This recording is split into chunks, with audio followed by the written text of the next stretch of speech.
Each Acer tablet comes with its own personal stylus.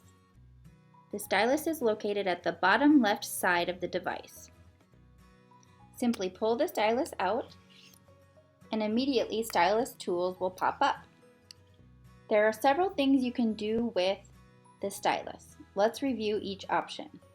For a full description of each of these features, click the question mark to take you to Chrome support. Let's begin with the stylus tools settings. By clicking the settings icon, you will be taken to the stylus settings. Here you can make a couple choices. First, would you like the stylus tools available in the shelf? Currently, you can see at the bottom of the screen that the stylus pen is located on the shelf of the device. By turning that setting off, you now will no longer see the stylus tool along the bottom of the shelf. Our tablet pilot teachers really enjoyed the stylus tool and found that their students used it a lot. So I would recommend leaving that setting checked on and having the stylus icon available in the shelf.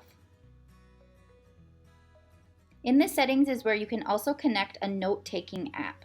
Now, for kinder and first grade students, this might seem unneeded. However, the note-taking app also lets them draw and save those drawings. Coming back down into the stylus, I'm going to show you the capture region and capture screen options. To model that, I'm going to go into the Rec and Rec app, and let's suppose I'm having my students create something that I want them to then bring into Seesaw. What I can do is go back to that stylus tool and I can capture a region by simply dragging and dropping my stylus. That's going to copy to my photos on the device. Or going back to the stylus tools, I can do a full capture of the screen. Again, that will save to the photos on my device. The last two features in the stylus tools is the laser pointer, which just allows me to point to specific things as I'm talking, and the magnifying glass, which lets me zoom in on something specific that I want to focus kids' attentions on, or that I want kids to focus on their own app. To get out of the magnifying glass, I need to tap back down on the stylus tools, and then I'm back to my pointer. Same is true for the laser pointer. I'm going to stay in that laser pointer tool until I go back down to the stylus icon, and you can see I've gotten my pen back at this point. Again, our piloters last spring really enjoyed this tool and felt that their students used it a lot. The stylus is small and allows our youngest primary students to still practice that grip and still work on their handwriting, which is exciting for a lot of our students and our teachers. Imagine if the tablet were facing us and we were looking at the screen. On the top left side of the tablet, you'll see two buttons. One's the power on and off button, and one's the volume up and down button. One way to take a screenshot on the Chrome tablet is to hold down both of those buttons at the very same time. And I will demo that now.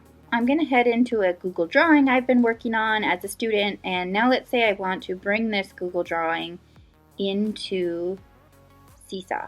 So one option is to go ahead and click those two buttons on the left top side of the device. So I'm going to do that now. And you'll see that it's notified me that a screenshot was taken. Great.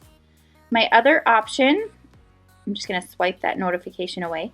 My other option that we learned about in the stylus video is to go ahead and tap the stylus, and I can capture a region. So I can just screenshot my actual drawing. Or I can capture the whole screen. I'm going to swipe that notification. So I've just taken 3 different screenshots in 3 different ways. So let's head into Seesaw and see how that works on that side of things. As a reminder, if you're using the web version of Seesaw, it's a good idea just to go to those 3 dots at the top of the screen and go full screen mode so you get rid of some of that gray space. So I'm going to post to my student journal. and I'm going to upload a photo. Any file they create will automatically save in Google Drive. But we're going to go grab from the actual device because it also saved to the actual device. So I'm going to click the little laptop icon, and it's going to pull up my files. So there's a few ways I can find those screenshots. I can go to Recent, and I can see those Google Drawing screenshots there. I can go to Images, and again, the screenshots are at the top there. Or I can go to My Files, Downloads,